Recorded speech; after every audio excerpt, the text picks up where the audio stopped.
Hello friends, आज हम जानेंगे रिफ्रैक्टोमीटर के बारे में।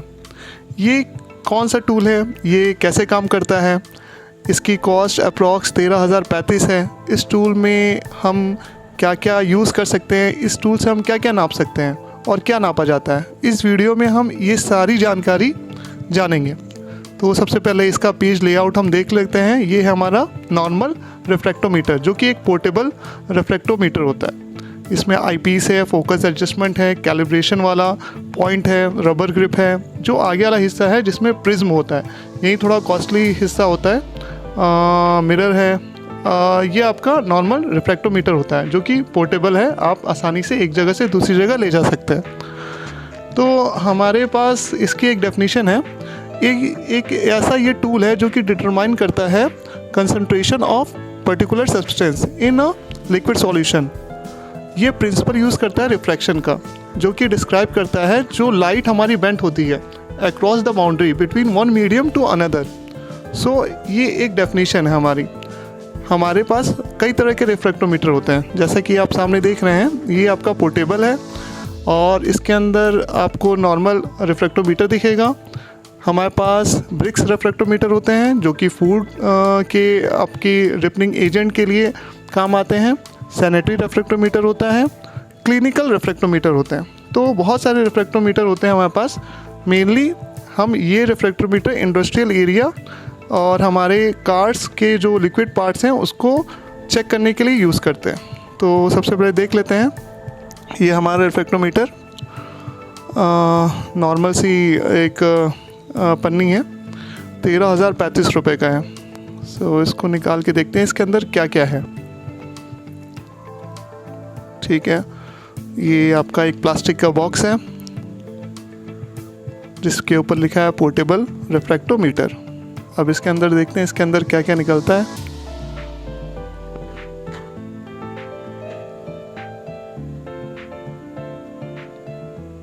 ठीक है, तो सबसे पहले मैंने जो चीज़ देखी, ये पफिंग की गई है अच्छे से कि इसको नुकसान ना पहुँचे, जो कि अच्छी चीज़ है। ये पॉलीथीन के रैपर में रैप्ड है। इसको साइड में रखते हैं। पहली चीज़ कैपिलरी ट्यूब है जिसके अंदर हम लिक्विड फिलअप करते हैं, फिर पॉइंट आउट करते हैं ऑन द प्रिज्म पे। स्क्रू ड्राइवर है, ये काम आता है अगर रिफ्रैक्टोमीटर के अंदर जो बोल्ट है उसको कसने के लिए या फिर कैलिब्रेशन के लिए। तो इस चीज़ को, डब्बे को थोड़ा साइड में रखते हैं। पफिंग है, पफिंग अच्छी क्वालिटी की है। ठीक है, तो ये रहा हमारा रिफ्रैक्टोमीटर। ये कैपिलरी ट्यूब, इसके ऊपर मार्किंग्स हैं 1 ml 2 ml। ये 2 ml तक का हमारा कैपिलरी ट्यूब है। इसको प्रेस करके सक्शन बनाता है तो ये ऊपर इसके अंदर लिक्विड चला जाता है। ये हमारा स्क्रू ड्राइवर है नॉर्मल सा, जो कि हमारे रिफ्रैक्टोमीटर में को एक पॉइंट बोल्ट होता है और कैलिब्रेशन दोनों के लिए यूज़ होता है। ये नॉर्मल सा प्लास्टिक हेडेड स्क्रू ड्राइवर है। ये रहा हमारा मेन कंपोनेंट रिफ्रैक्टोमीटर।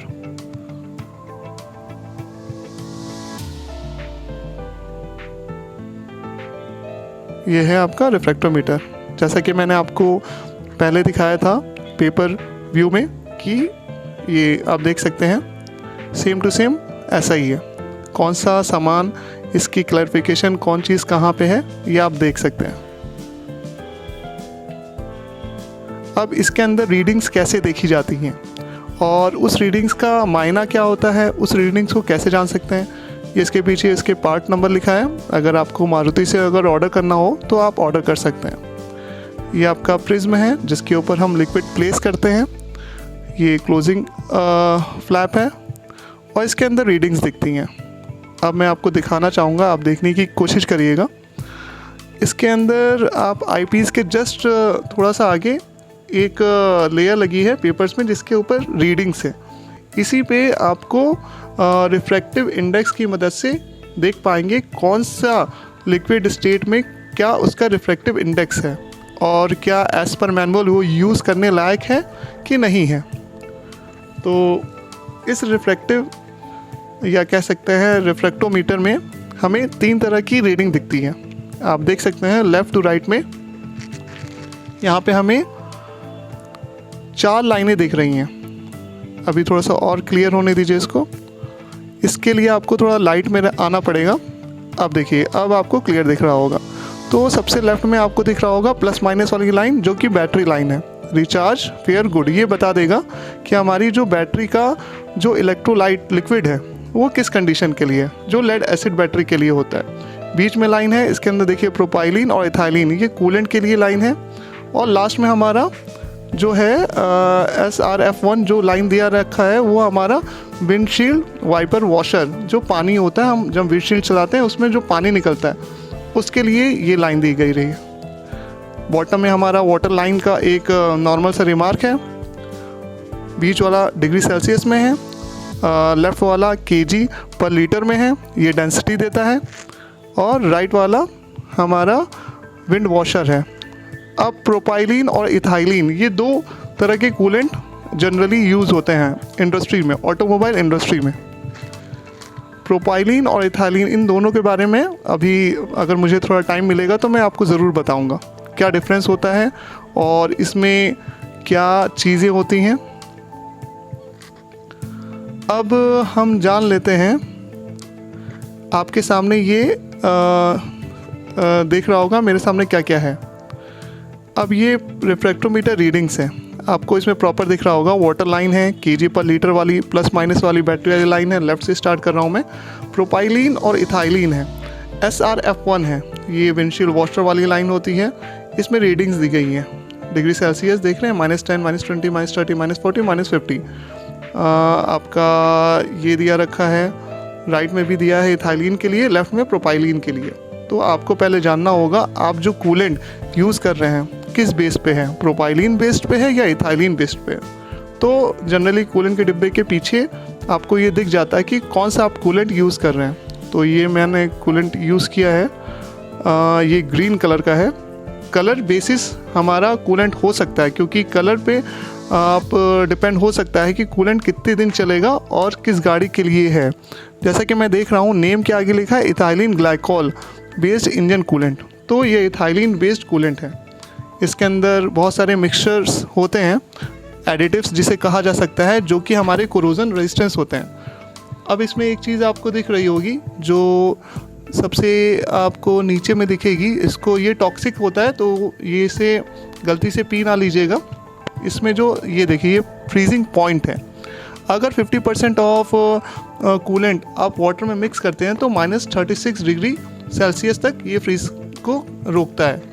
और अगर 30% मिक्स करते हैं वाटर के लिए तो आपको 15 डिग्री सेल्सियस तक प्रोटेक्शन मिलती है, -15 डिग्री सेल्सियस तक प्रोटेक्शन मिलती है। तो ये -15 डिग्री सेल्सियस जो कि हम लोग 30% यूज़ करते हैं पेट्रोल गाड़ी के लिए, 50% यूज़ करते हैं डीजल गाड़ी के लिए। तो मैं समझ रहा हूँगा कि आप समझ रहे होंगे।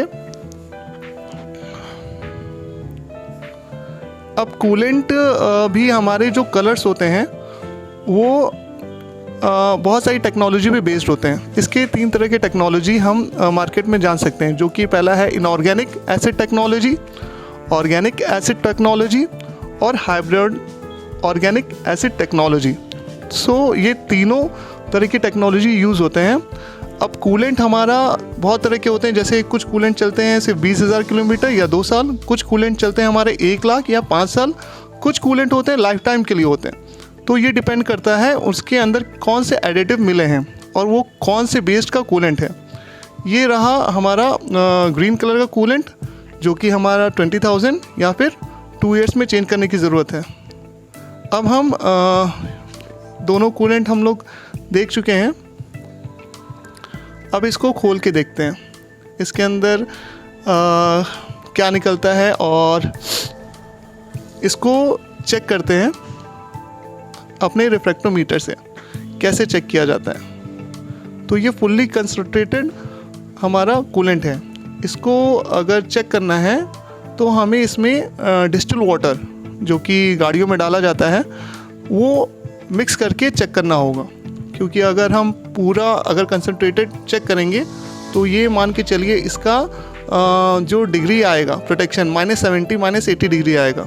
तो जो कि हमें नहीं चाहिए, क्योंकि अगर इतना अगर डिग्री प्रोटेक्शन अगर कूलेंट देगा तो गाड़ी में हमें, क्योंकि कूलेंट दो तरह से काम करता है, गाड़ी की ओवर हीटिंग को भी उसे कम करना है और गाड़ी की फ्रीजिंग टेम्परेचर से भी कम करना है। अगर एटमॉस्फेरिक का टेम्परेचर हमारा मान के चलिए -10 डिग्री जाता है तो वो जमे ना, इसीलिए हम कहते हैं कि गाड़ियों में हम पानी नहीं यूज़ करते हैं। अगर पानी हम यूज़ करेंगे तो वो 0 डिग्री पे आइस बन जाएगा, जिसकी वजह से क्या हो सकता है, आपका कूलेंट लाइन, कूलेंट सर्किट पूरा ब्रेक हो सकता है। तो इसलिए हम कूलेंट यूज़ करते हैं, क्योंकि ये जो मेन काम करता है आपका गाड़ी को फ्रीजिंग टेम्परेचर पे, अगर गाड़ी आपकी कहीं जाती है तो उससे आपकी गाड़ी की कूलिंग सिस्टम को बरकरार रखता है और ओवर हीटिंग से भी बचाता है। तो ये जानना ज़रूरी है। ये है हमारा wind washer liquid screen wash, जो कि 50 ml 1 लीटर पानी में यूज़ होता है। तो इसका भी हमें माइनस डिग्री देखना पड़ेगा, फ्रीजिंग टेम्परेचर, क्योंकि अगर मान के चलिए आप किसी ठंडे मौसम में चले गए गाड़ी लेके और आपका वाइपर का पानी जम गया तो क्या होगा, आपका पानी नहीं चलेगा और पाइप्स फट जाएंगी, फेलियर हो जाएगा विंडशील्ड वाइपर। तो इसका भी कंसंट्रेशन हमें रिफ्लेक्टोमीटर से देखा जा सकता है। इसको खोल के तीनों को सेपरेट कंटेनर में रख लेते हैं, फिर आपको मैं दिखाऊंगा इसको कैसे रिफ्रैक्टोमीटर से नापा जाता है।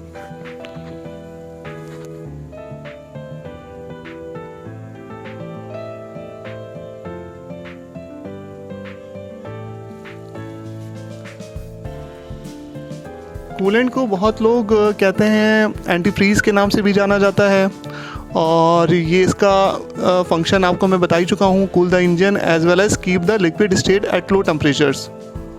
सो कूलेंट हमारा बहुत ही इम्पोर्टेंट पार्ट होता है किसी भी गाड़ी की कूलिंग सिस्टम को हेल्दी रखने के लिए।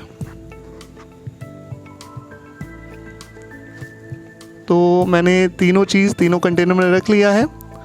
एक में डार्क ग्रीन वाला कूलेंट है, एक में येलो कलर का, लाइट येलो कलर का कूलेंट है, एक में हमारा स्क्रीन वॉश है, ये भी ग्रीन कलर का है, सोपी कंडीशन है।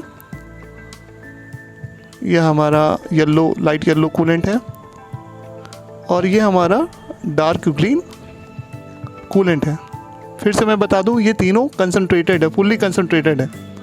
सो अगर आपको गाड़ी में यूज़ करना है तो अगर डीजल गाड़ी है तो 50-50 का रेशियो रखिएगा, अगर पेट्रोल गाड़ी है तो 30 और 70 का रेशियो रखिएगा। ये रेशियो इंडियन मार्केट के हिसाब से मारुति व्हीकल में नॉर्मलाइज्ड है या फिर आपको सर्विस मैनुअल में दिया गया होगा।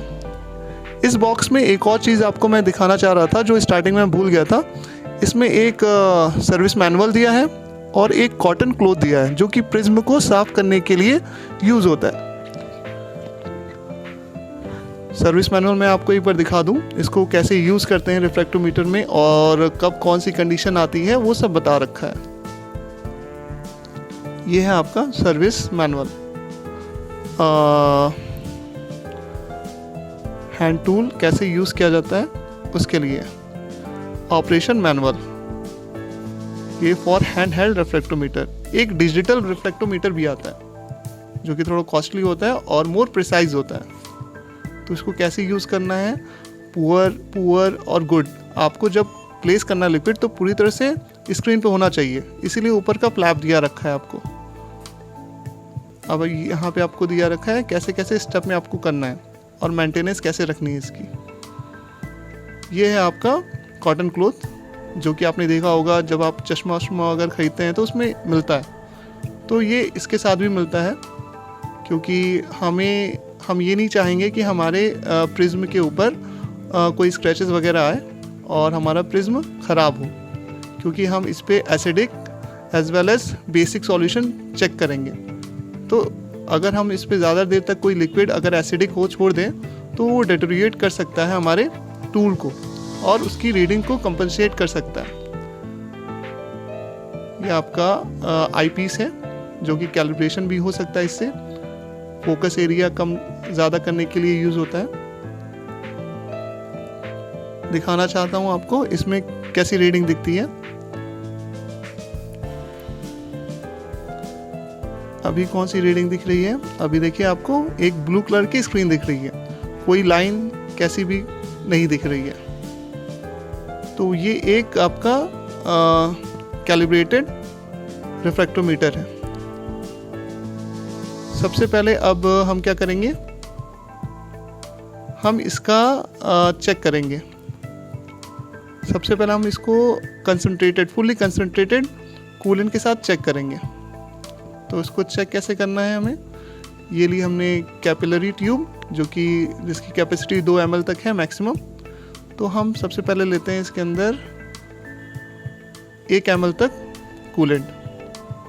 अब क्या करना है, सिंपली क्या करना है, इसके ऊपर फ्लैप को खोल के इसके ऊपर जस्ट 1 to 2 ड्रॉप्स पुट कर देनी है, जिससे क्या हो उसका जो सरफेस है पूरी तरह से आ जाए। थोड़ा कैमरे का फोकस आ जाए तो मैं आपको दिखाता हूँ।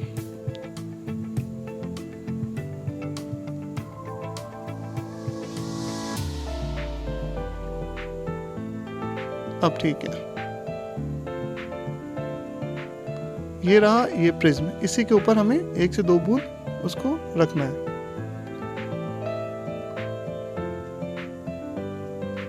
इस चीज को करने के लिए पहले आप सेफ्टी ग्लव्स पहन रखें और आंखों पे आईवीआर लगा रखें, क्योंकि ये थोड़ा टॉक्सिक मटेरियल होता है। ये इरिटेशन कर सकता है अगर आपने गलती से अपनी आंख नाक को छू लिया तो इसलिए आप ग्लव्स पहने रखें। अब देखिए इसको प्लेस करना है, थोड़ा सा प्रेस करना है। देखिए अब पूरा सरफेस में ये फैल गया है, तो ये गुड कंडीशन मानी जाती है। अब आपको आई पीस के थ्रू देखना है कि कितनी रीडिंग आ रही है। ध्यान रखिएगा ये फुल्ली कंसंट्रेटेड है, इसमें कोई भी डिस्टिल वाटर मिक्स नहीं है। अब मैं इसके थ्रू देखने की कोशिश करूंगा, तो देखिए इसमें कोई भी लाइन नहीं बन रही है। लाइन क्या, इसकी रीडिंग फुल बता रही है। ये मान के चलिए ये जाएगा -76 डिग्री -86 डिग्री के करीब, लेकिन हमारा स्केल वहाँ तक है नहीं, तो ये पूरा का पूरा ग्रीन दिखा रहा है, कोई लाइन इसमें नहीं दिख रही है। तो ये चीज़ फुल्ली कंसंट्रेटेड उसके साथ ना की जाए, क्योंकि ये रिफ्रैक्टोमीटर उसी हिसाब से बना हुआ है। अगर हाँ इसके अंदर अगर रीडिंग्स अगर मेरे मान के चलिए -100 डिग्री तक होती तो बिल्कुल ये दिखाता, लेकिन अभी इसके अंदर वो रीडिंग्स नहीं है और वो उसकी हमें ज़रूरत भी नहीं है।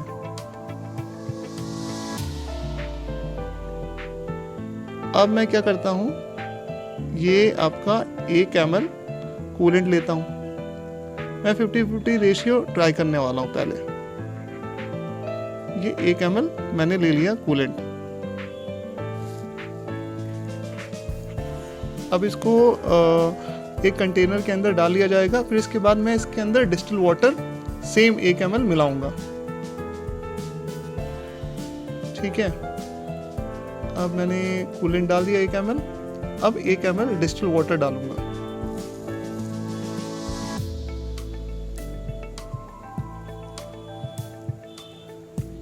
ये रहा हमारा डिस्टिल वाटर। अब इसको भी इसमें मैं अच्छे से मिला देता हूँ, जिससे हमारा डीजल गाड़ी का कूलेंट तैयार हो जाएगा। डीजल गाड़ी में हम लोग 50-50 रेशियो यूज़ करते हैं। तो ये रहा, हमने कूलेंट अच्छी तरह से इसमें मिक्स कर दिया है। अब देखेंगे ये कितना मैं बता दूं, ये इथाइलिन बेस्ड कूलेंट है, तो इसमें कितनी डिग्री दिखाएगा, कितना डिग्री प्रोटेक्शन है, मतलब कि मेरी गाड़ी अगर फ्रीजिंग टेम्परेचर कितना सह सकती है वो दिखाएगा। सिंपल इसमें 2-3 ड्रॉप्स पुट करनी है। इस टूल को यूज़ करना बहुत आसान है। बस इसमें एक चीज़ बात याद रखनी होगी आपको, इसको रीड कैसे करना है और कौन सी लाइन रीड करनी है। इसमें बस लोगों को कन्फ्यूज़न होता है, जो कि मैं समझ रहा हूँ कि इस वीडियो के बाद वो भी क्लियर हो जाएगा। अब इसमें देखते हैं कि क्या रीडिंग्स शो कर रही है। अब देखिए, जैसा कि आप देख रहे होंगे एक बीच में लाइन आ गई है। लाइन किसकी है, हमें देखना है इथाइलिन, तो राइट से हमें देखना है, बीच वाली लाइन राइट का देखना है। तो राइट का हमें जो दिख रहा है, इसमें जो डिग्री दिखा रहा है -26 के करीब दिखा रहा है। ठीक है, तो मेरा ये जो कूलेंट है 50-50 का रेशियो, वो हमें प्रोटेक्शन देगा -26 डिग्री सेल्सियस तक। अगर मेरी गाड़ी किसी रीजन में जाती है जिसका टेम्परेचर -20 तक है, तो भी मेरा कूलेंट प्रॉपर वर्क करेगा और मेरी गाड़ी को कोई भी नुकसान नहीं होगा। मेरी गाड़ी बिना किसी ब्रेकेज के चलेगी, कूलिंग सिस्टम में उसकी कोई भी दिक्कत नहीं आएगी। अब मैं इसमें थोड़ा सा पानी और मिला देता हूँ, जिसका मुझे रेशियो बनाना है पेट्रोल गाड़ी का, जिसका रेशियो होता है 30:70 का। तो मेरा 30% आपका कूलेंट रहा और 70% मैंने पानी मिला दिया। अब देखते हैं एज़ पर थ्योरी अब मेरा जो फ्रीज प्रोटेक्शन है थोड़ा कम होना चाहिए, मतलब कि मेरा -26 से और कम आ जाना चाहिए। तो देखते हैं हमारा रिफ्रैक्टोमीटर सही बताएगा कि गलत बताएगा।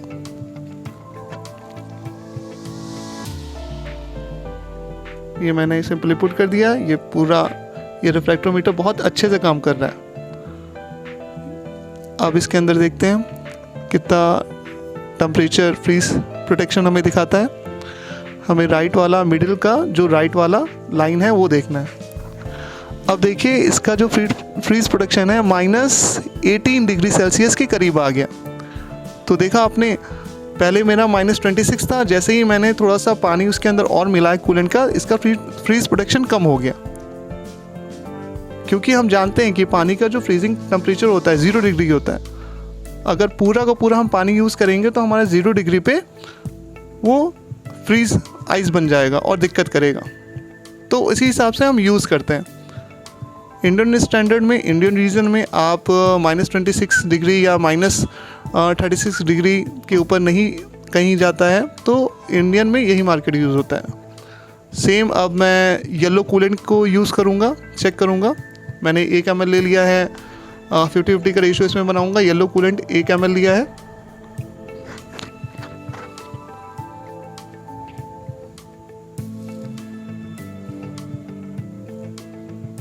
अब 1 ml में वाटर ले लूँगा।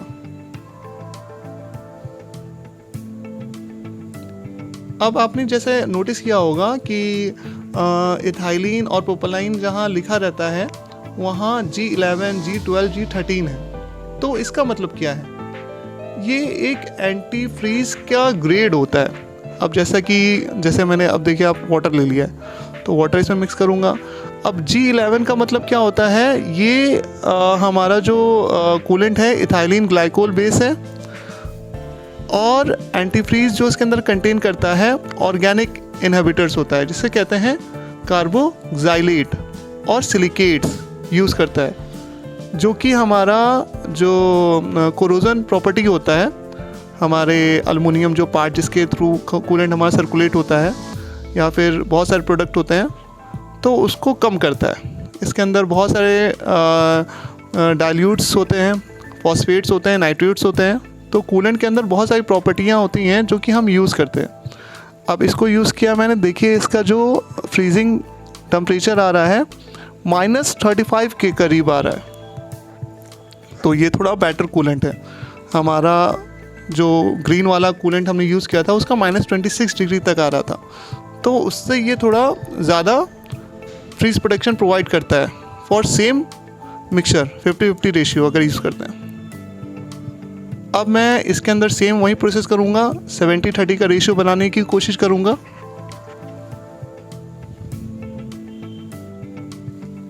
अब G11, G12, G13, जो 11, 12, 13 है, 11 मतलब मान के चलिए वो 2 साल तक चलेगा, 12 मतलब मान के चलिए वो 1 लाख किलोमीटर तक चलेगा या फिर 5 साल तक चलेगा, और जो 13 होता है वो थोड़ा और लंबे समय के लिए चलेगा। तो इसकी लाइफ स्पैन वो डिवाइड करता है, ये एक टेबल बनी रहती है।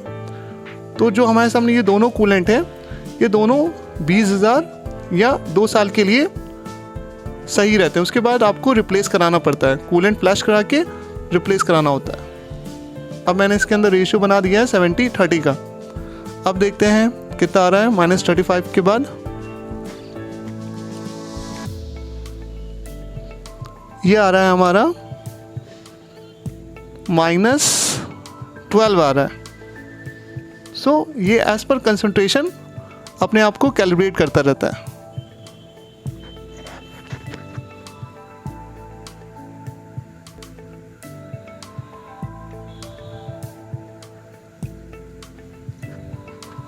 अब इसको क्लीन कर लेते हैं। अब इसके बाद हमें जो देखना है, हमारा स्क्रीन वॉश का देखना है कितने उस पर दिखाता है।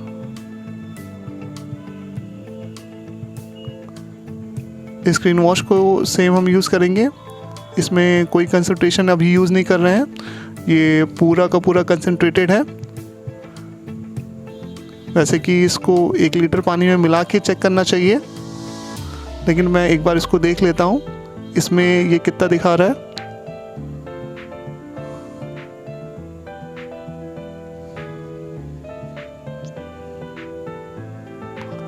ये आप देख सकते हैं बॉटम पे एक लाइन बनी है, क्योंकि ये रूम टेम्परेचर पे हमारा जो लिक्विड है वो उतनी फ्रीजिंग नहीं प्रोवाइड कर पा रहा है, या उसके अंदर इतने एंटी फ्रीज नहीं है as per Indian condition.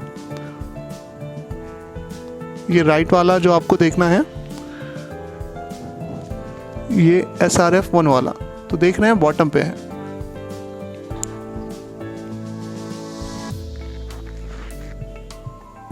Ethylene और प्रोपाइलीन जो 2 तरह के हमारे केमिकल कंपोनेंट होते हैं। प्रोपाइलीन जो ग्लाइकोल सॉल्यूशन होता है वो हायर विस्कोसिटी का होता है और हमारा इथाइलिन लो विस्कोसिटी देता है। अब हम चेक करते हैं हमारी बैटरी का। ये हमारे पास एक्साइड बैटरी है। अब बैटरी को कैसे चेक कर सकते हैं? हाइड्रोमीटर हमारा स्पेसिफिक ग्रेविटी बताता है। स्पेसिफिक ग्रेविटी क्या होता है? हमारा रेशियो होता है हमारा स्पेसिफिक ग्रेविटी ऑफ वाटर जो कि डाउन में रहता है और स्पेसिफिक ग्रेविटी जो कि हम जिस पर्टिकुलर का नाप रहे हैं। अब इसके अंदर हमारा डाइल्यूट सल्फ्यूरिक एसिड होता है जैसे कि हम जानते हैं। अब इस डाइल्यूट सल्फ्यूरिक एसिड इसके अंदर देखिए 6 सेल हैं। अब एक सेल का हम चेक कर लेते हैं कि हमारा जो इसके अंदर सल्फ्यूरिक एसिड है किस कंडीशन पे है। तो ये भी हम रिफ्रैक्टोमीटर से चेक किया जा सकता है। तो बैटरी को आप उसका वोल्टेज अगर चेक करना है तो मल्टीमीटर से चेक करेंगे, स्पेसिफिक ग्रेविटी चेक करनी है हाइड्रोमीटर से चेक करेंगे, और इससे भी आप एक तरह से स्पेसिफिक ग्रेविटी ही चेक कर रहे हैं क्योंकि ये एक आपको डेंसिटी बताता है कि उसके लिक्विड के अंदर कितना डेंसिटी है H2SO4 की, डाइल्यूट सल्फ्यूरिक एसिड की। तो इसको थोड़ा ध्यान से करिएगा क्योंकि ये थोड़ा एसिडिक मटेरियल है और आँख में या नाक में कहीं चला गया तो दिक्कत कर सकता है। तो आपके हाथ में ग्लव्स होने चाहिए हमेशा। 1-2 बूंद आपको ड्रॉप करना है जैसा कि हमने पहले भी किया था। ये जो प्रिज्म है ये नॉन रिएक्टिव है तो आप इसमें ये रख सकते हैं लेकिन ज़्यादा देर तक नहीं। अब मैंने इसको प्लेस कर लिया है। फ्लैप मैं डाउन करूँगा। अब मुझे कौन सी देखनी है? लेफ़्ट वाली लाइन देखनी है, बैटरी वाली। क्या मुझे बताता है ये सेल कैसा है? तो देखिए ये सेल मुझे बता रहा है इसकी जो डेंसिटी है -1.26 है और ये गुड की रीजन में आ रहा है। तो हमारा ये सेल गुड है। इस सेल को चेंज या चार्ज करने की ज़रूरत नहीं है।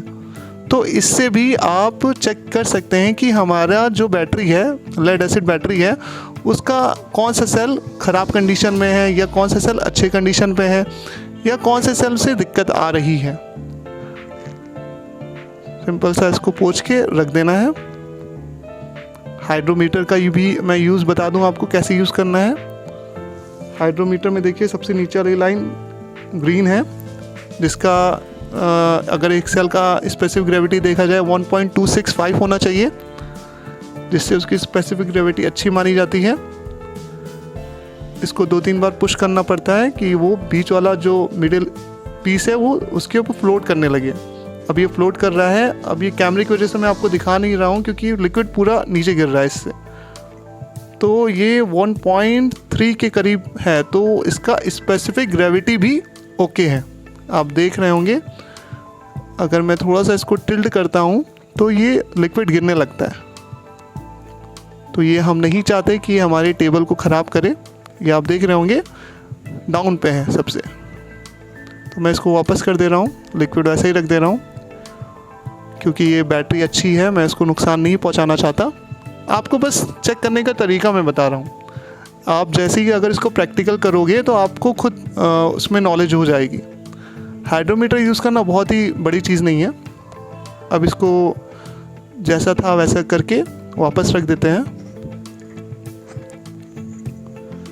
ये पूरी वीडियो मैंने बनाई थी रिफ्रैक्टोमीटर कैसे यूज़ किया जाए। तो आई होप आप लोग को अच्छी तरीके से समझ में आ गया होगा कि एक इंडस्ट्रियल रिफ्रैक्टोमीटर जो पोर्टेबल रिफ्रैक्टोमीटर होता है उसमें हम क्या क्या चीज़ चेक कर सकते हैं। इसका लास्ट में एक फ्लैप बचा है, इसको लगा देते हैं।